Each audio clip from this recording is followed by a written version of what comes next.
नमस्कार, माझं नाव डॉक्टर निलेश सुरेश अमृतकर आणि मी मॅनेजिंग डिरेक्टर आहे एन्व्हायरोकेअर लॅब्स प्रायव्हेट लिमिटेड ह्या कंपनीमध्ये. आपल्या कंपनीमध्ये साधारण 200 लोक काम करतात. ही एक MSME सर्व्हिस सेक्टरमध्ये आपलं काम आहे आणि testing, inspection and certification sector हा एक इंडस्ट्री सर्व्हिस सेक्टर आहे ज्याच्यामध्ये आम्ही काम करतो. एन्व्हायरोकेअर लॅब्समध्ये आम्ही अन्न, पाणी, हवा, माती याचं सगळ्यांचं टेस्टिंग करतो. Quality testing services we provide it to our all customers across India. आणि inspection of the goods that are exported from India, जे भारताच्या बाहेर परदेशामध्ये जे आपल्याकडचं फूड अन्न उत्पादन बाहेर जातं परदेशामध्ये, त्याचं आम्ही इन्स्पेक्शन आणि सर्टिफिकेशन चे कामं करतो. 1979 मध्ये आपल्या लॅबची सुरुवात झाली. माझ्या वडिलांनी चालू केली, सुरेश रामदास अमृतकर. आणि त्यावेळेला ही lab was more of a research and development laboratory for his effluent treatment plant designs किंवा environmental pollution control system designs साठी ही R&D म्हणून काम करत होती.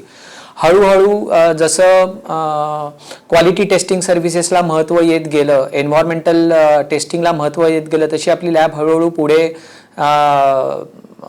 तयार होत गेली. आणि 2002 मध्ये after completing my PhD I joined this lab as a director. आणि त्याच्यानंतर आम्ही ह्या लॅबमध्ये बाकीचं पण ॲनालिसिस करायची सुरुवात केली. 2006 मध्ये आम्ही फूड टेस्टिंग ची सुरुवात केली. 2006 मध्ये नवीन ॲक्ट आला, food safety and standards act. आणि त्या ॲक्टच्या अंडर आम्ही अन्न आणि पाणी याचं केमिकल ॲनालिसिस, मायक्रोबायोलॉजिकल ॲनालिसिस आणि फिजिकल टेस्टिंग याचं सगळं कामं चालू केलीत. 2011 मध्ये नवीन रेग्युलेशन्स आलेत, food safety and standards act regulations.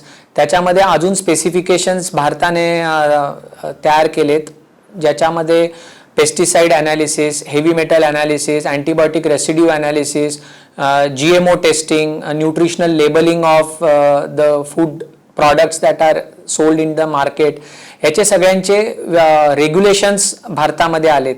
आणि 2010 मध्ये before this regulations came in, आमच्या लॅबला FSSAI ने मान्यता दिली, so that we will be able to help them in the challenges that they are facing at the port. So we are also an import control laboratory for India, where जेवढं भारतामध्ये बाहेरच्या देशांमधनं जेवढं अन्न येतं त्याचं विश्लेषण, त्याचं टेस्टिंग आपल्याकडे केलं जातं. आणि जे भारताच्या बाहेर जातं अन्न, जसं युरोपमध्ये जातं, मिडल ईस्टमध्ये जातं, अमेरिकेमध्ये जातं, रेडी टू ईट फूड जातं, सोया जातो, त्याच्यानंतर बरेचसे चॉकलेट्स म्हणा किंवा ओट्स, त्याच्यानंतर नूडल्स, हे जे सगळ्या गोष्टी इकडनं लोणची जातात, पापड जातात, हे जे सगळं आपल्याकडनं भारताच्या बाहेर जातं त्याचं सगळं आपण तपासून आपण गव्हर्नमेंटला रिपोर्ट सबमिट करतो. त्या आधारावरती export inspection council health certificate issue करतं त्या एक्सपोर्टरला.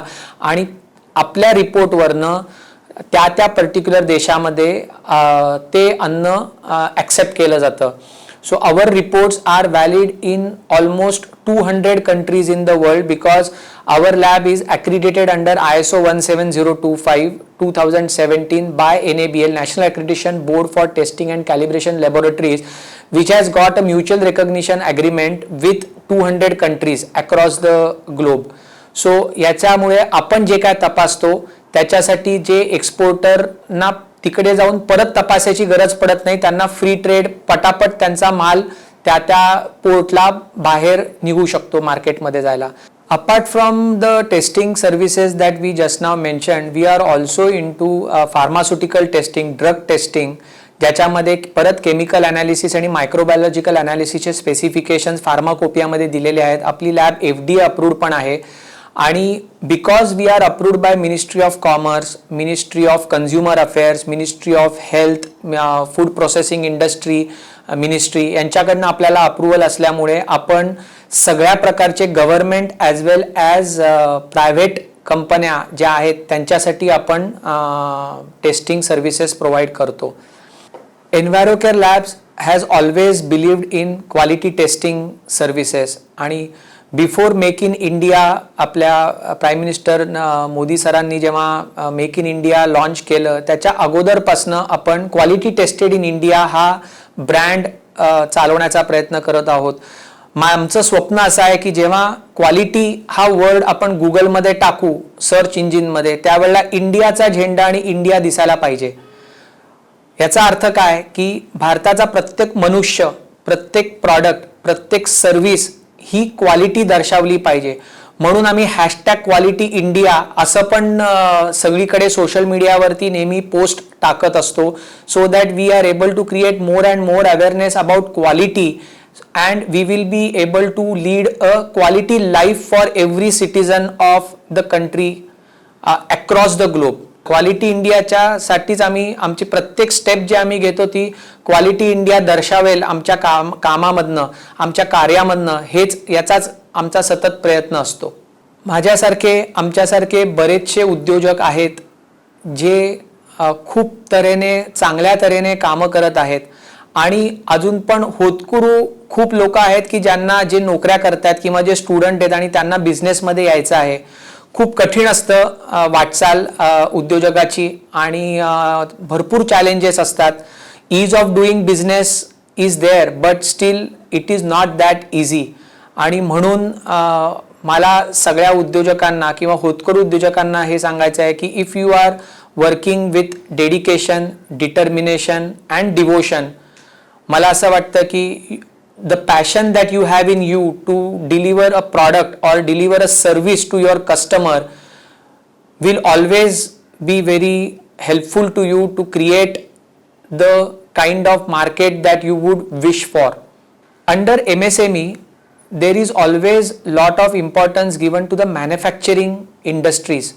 However, my request is that the government should also take due care or should also promote across their various ministries the service sector which constitutes a very important part of all the MSMEs. मी मुंबई तरुण भारत ला खूप धन्यवाद देतो की तुम्ही हा जो उपक्रम चालवलेला आहे की उद्योजकांना पुढे आणायचं किंवा उद्योजकांना एक प्रकारचं मीडिया कव्हरेज द्यायचा, याच्याने खूप मोठा हातभार त्या उद्योजकाच्या बिझनेसमध्ये, उद्योगाचं जे कार्य आहे त्याच्यामध्ये त्याची खूप मोठी मदत होते आहे.